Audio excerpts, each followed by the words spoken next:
بسم الله الرحمن الرحيم. الإنكار على من أخر الخروج في سبيل الله تعالى. إنكار النبي صلى الله عليه وسلم على ابن رواحة رضي الله عنه. أخرج الإمام أحمد عن ابن عباس رضي الله عنهما أن رسول الله صلى الله عليه وسلم بعث إلى موتى فاستعمل زيدا فإن قتل زيد فجعفر فإن قتل جعفر فابن رواحة فتخلف ابن رواحة فجمع مع النبي صلى الله عليه وسلم فرآه فقال ما خلفك؟ فقال أجمع معك؟ قال لغربة أو روحة في سبيل الله خير من الدنيا وما فيها كذا في البداية. وأخرج الإمام أحمد أيضا عن ابن عباس رضي الله عنهما قال بعث رسول الله صلى الله عليه وسلم عبد الله بن رواحة رضي الله عنه في سرية فضاق ذلك يوم الجمعة. قال فقدم أصحابه وقال أتخلف فأصلي مع رسول الله صلى الله عليه وسلم الجمعة ثم ألحقهم. قال فلما صلى رسول الله صلى الله عليه وسلم رآه فقال ما منعك أن تغدو مع أصحابي؟ فقال أردت أن أصلي معك الجمعة ثم ألحقهم. فقال رسول الله صلى الله عليه وسلم لو أنفقت ما في الأرض جميعا ما أدركت غدوتهم. وهذا الحديث قد رواه الترمذي. إنكاره صلى الله عليه وسلم على رجل من أصحابه صلى الله عليه وسلم تأخير الخروج. فأخرج الإمام أحمد أيضا عن معاذ بن أنس رضي الله عنه عن رسول الله صلى الله عليه وسلم أنه أمر أصحابه بالغزو فقال رجل لأهله أتخلف حتى أصلي مع رسول الله صلى الله عليه وسلم ثم أسلم عليه وأودعه فيدعو لي بدعوة تكون سابقة يوم القيامة.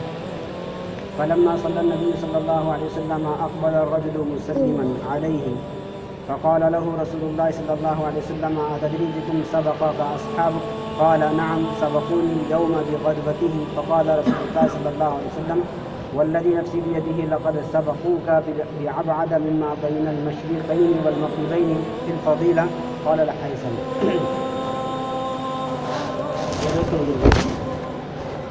اللہ کے راستے میں نکلنے اور اللہ کے راستے میں نکل کر مجاہدہ کرنے کے فضائل کا بیان.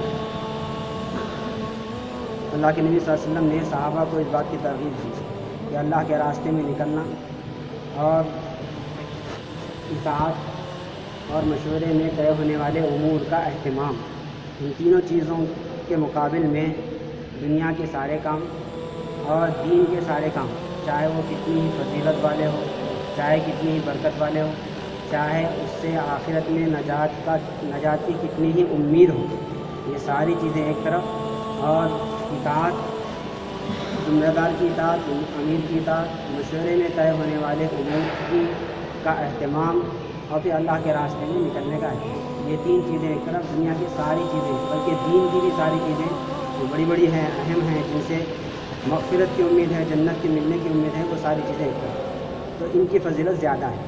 چنانچہ اس کو یہاں بیان کیا کہ اللہ کے نبی صلی اللہ علیہ وسلم نے غزوہ موتا کے وقت میں جماعت بنائی اور صحابہ کو روانہ فرمائی اور نصیحت فرمائی کہ تمہارے امیر زید ہوں گے، اور پھر اگر وہ شہید ہو گئے تو اس کے بعد جعفر، اور پھر اگر وہ بھی شہید ہو گئے تو پھر عبداللہ ابن رواحہ آپ کے امیر ہوئے. یہ جماعت بنائی اور یہ نصیحت کی اور نکلنے کا وقت طے کیا اور روانہ بھی کر دیا. جب جماعت روانہ ہوئی تو عبداللہ ابن رواحہ نے سوچا کہ کل جمعہ ہے، میں آج رک جاؤں گا، کل جمعہ کا دن ہے، اللہ کے نبی کے پیچھے میں جمعہ ادا کر لوں، بڑی فضیلت والی چیز ہے، پھر اس کے بعد جا کر اپنے جماعت سے مل جاؤں گا. چنانچہ وہ رک گئے. اللہ کے نبی کے پیچھے نماز جمعہ ہے. اللہ کے نبی نے نماز جمعہ کے بعد دیکھا تو فرمایا کہ کیا ہو گیا، تم پیچھے کیوں رہ گیا عبداللہ؟ تو انہوں نے فرمایا کہ اللہ کے نبی میں آپ کے پیچھے جمعہ پڑھنا چاہتا تھا، ہو سکتا ہے کہ یہ میرے آخری جمعہ ہو، اللہ کے راستے میں جا رہا ہوں، اس واسطے میری خواہش ہوئی کہ میں آپ کے پیچھے جمعہ پڑھوں اور جمعہ پڑھنے کا ثواب حاصل کروں. تو اللہ کے نبی نے فرمایا کہ عبداللہ، اللہ کے راستے کا ایک دن اور ایک رات یہ دنیا اور دنیا کی ساری چیزوں سے افضل ہے. دنیا کی ظاہری چیزیں اور الفاظ کا تو یہاں ذکر ہی نہیں، کہ دنیا کے اندر رہ کر جو انسان نیک عمل کرتا ہے اس کے مقابل میں اللہ کے نبی نے فرمایا کہ اللہ کے راستے کا ایک دن اور ایک رات کہ دنیا کے اندر رہ کر جتنے خیر کے کام ہیں اس سے بہتر ہے. اسی طرح کا واقعہ عبداللہ ابن رواحہ کا ایک دوسری روایت میں ملتا ہے. اللہ کے نبی نے اللہ کے نبی سے ملاقات ہوئی جمعہ کے بعد، اور جمعہ کے ارادے سے اٹھتے ہوئے گئے، جمعہ کی نماز پڑھی، اللہ کے نبی سے ملاقات کی تو اللہ کے نبی نے فرمایا کہ عبداللہ کس چیز نے تمہیں روکا؟ تو فرمایا کہ میں آپ کے پیچھے جمعہ پڑھنا چاہتا تھا۔ تو اس وقت میں ایک دوسری روایت میں اللہ کے نبی نے فرمایا کہ عبداللہ اگر دنیا کے اندر رہنے والی ساری کی ساری چیزیں تم خرچ کر دو تب بھی اللہ کے راستے کے ایک دن کا ثواب تم حاصل نہیں کر سکتے جو کہ تم سے چھوٹ گیا۔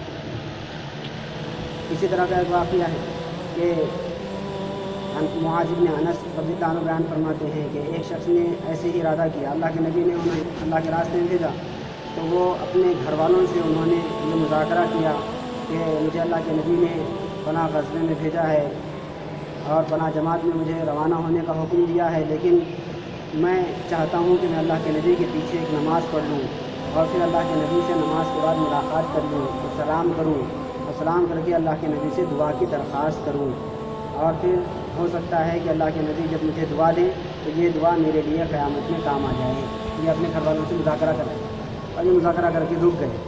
چنانچہ ایک نماز پڑھی اللہ کے نبی کے پیچھے، اور پھر نماز کے بعد اللہ کے نبی کی خدمت میں حاضر ہوئے سلام کرتے ہوئے، تو اللہ کے نبی نے جواب دیا اور فرمایا کہ اہمیت بتانے کے لیے اللہ کے نبی نے سوال پوچھا کہ یہ بتاؤ کہ تمہارے ساتھی تم سے کتنا آگے نکل گئے؟ تو انہوں نے فرمایا کہ اللہ کے نبی زیادہ دور نہیں نکل گئے، وہ میرے سے ایک دن کے فاصلے پر ہوں گے، ایک دن آگے بڑھ گئے ہیں، میری سواری بھی تیز ہے، میں جا کر ان سے ملاقات کر لوں گا، میں مل جاؤں گا ان سے۔ تو اللہ کے نبی نے فرمایا کہ نہیں، بات ایسی نہیں ہے، قسم ذات کی جس کے قبضے میں میری جان ہے کہ وہ تم سے اتنی دور ہو گئے ہیں، اتنا آگے نکل گئے ہیں جتنا کہ مشرق اور مغرب کے درمیان میں فاصلہ ہے۔